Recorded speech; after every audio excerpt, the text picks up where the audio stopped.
Keller, FTT 114, Custom Kydex Lab, February 19th, 2025. My reference for this video will be the SDI Custom Kydex Lab booklet and pages 31 to 46. Today I'll be going over the tools that I'll be using to prepare the mold for my Kydex holster, and then I'll go over the entire process of how I measure everything, and then we'll get into building the mold and pressing it and seeing how it works out. The tools I'll be using for this process, I'm making a holster mold for this. This is a 12 gauge shotgun magazine. As you can see, it's got this protrusion, and if I was a little bit more experienced, I would actually go for trying to make the mold to accommodate that. But this will be my first time, so I'll be using snap caps, and what you'll see is that protrusion is gone with the snap caps. I will have to build up this area because they're very short snap caps. They're 2 inch, not 2 3/4, and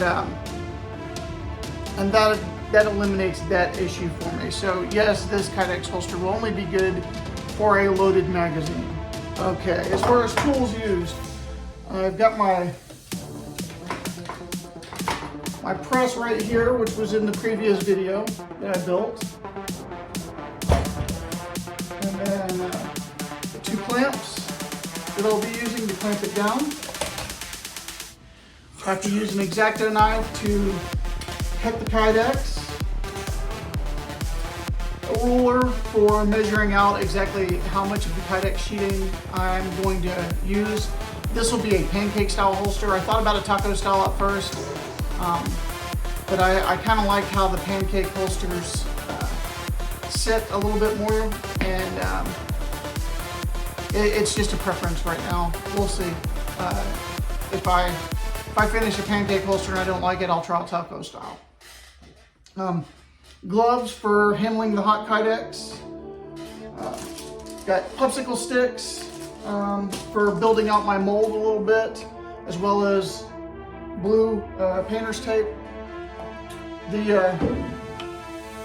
Unlike a lot of M4 AR-15 mags that are really straight until the exposed part of the magazine, this curves early. So I may have to find a way to straighten the curve a little bit using a mold. I'm probably going to try not to and see how it works first.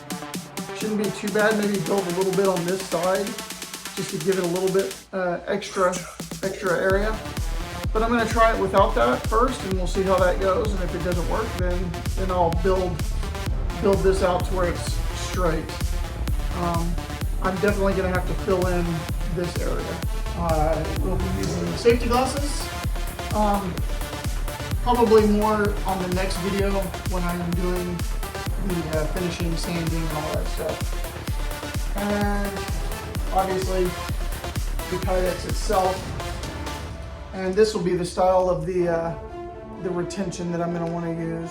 So I'll be back once I start measuring out and building up the mold. Okay, so the first thing I'm doing here is I'm just kind of rough sketching how I'm going to fill basically this area here. And it's going to have to be multiple sticks, kind of like this, and then cut and tape together to make a plug. I just want to get the angle right, cut them. Then I got to make sure that I cut them in order, because as you can see, they kind of go in there like that. So here we go. There's the plug, and it works just for what I needed to. It's not perfect, but The whole idea is to kind of give me a solid surface. Then I can do this, attach something there, attach something on the back to keep anything from flowing there, and then just something right there. Okay, so here we are. I've got this taped up kind of to where nothing can get in the magazine. And I created this little block here. And I'm gonna put that right about there. And that'll be for that.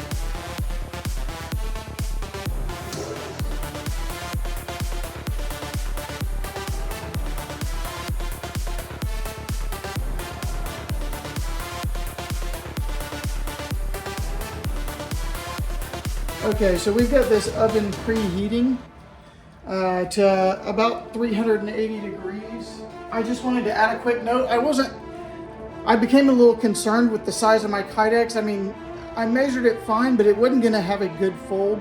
So I decided to go with a pancake holster. And all I did was measure where I wanted it to go. Added 1 inch for the width of it, and that should allow me to do a taco style folded over. I think I have a much better chance of success with that. In the meantime, though, we're gonna get this thing preheated, and we're gonna use this handy dandy laser thermometer. Good Lord, this thing heats up real fast. Okay, so the stuff is in the oven, just monitoring it. 336 degrees, so we're getting pretty close. We're good.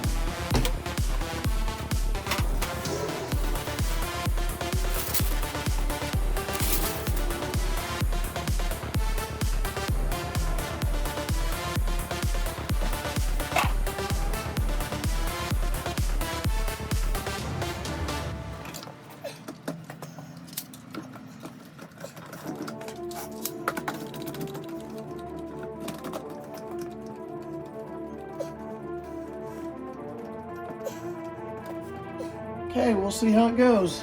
I saw some of the signs of overheating. That's probably just how the toaster oven is. It was definitely much warmer on one side that was towards the back of the toaster oven. We'll see if we're able to work through that. So it's been 30 minutes. Well, it's actually been longer than 30 minutes. We're going on about 45 minutes. So we're gonna see how this went. Like I said, we already kind of messed up because we heated it too fast.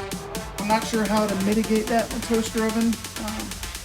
I tried doing it slowly, but it definitely didn't go slow. Ooh.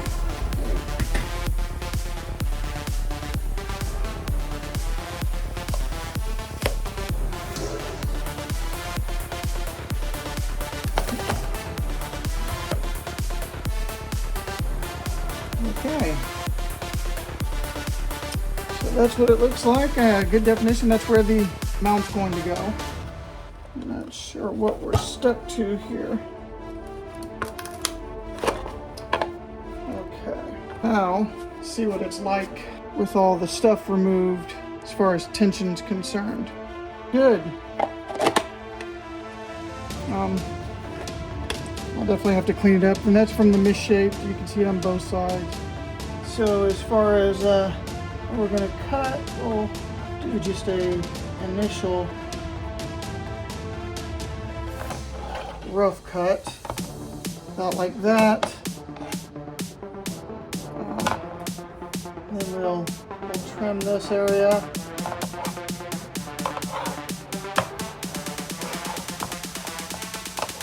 And we'll get all this flush right here. So now we're going to go about getting this thing rough shaped, wearing safety glasses.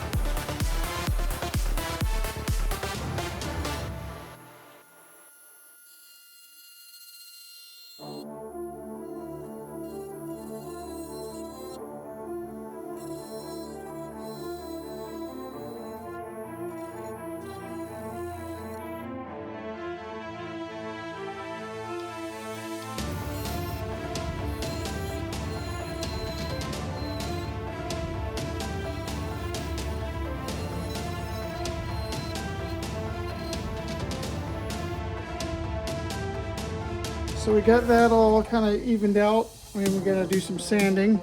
I may round this off a little bit more here. As you can see, I got really good compression on my press because this is turned into one solid piece where I folded it over. But it definitely looks good. So, here we go. Give you an idea. It's gonna get a little bit more gussied up and sanded a little bit better. But it's definitely there. There we go. So.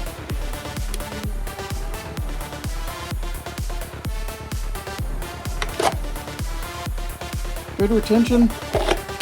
I just need to sand this down a little bit. And here we go. Now we're all sanded down.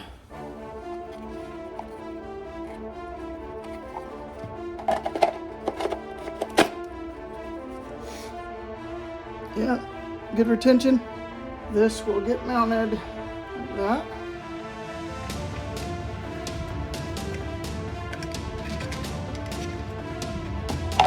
And it should be good. I may have to heat these up right here to bend them out a little bit.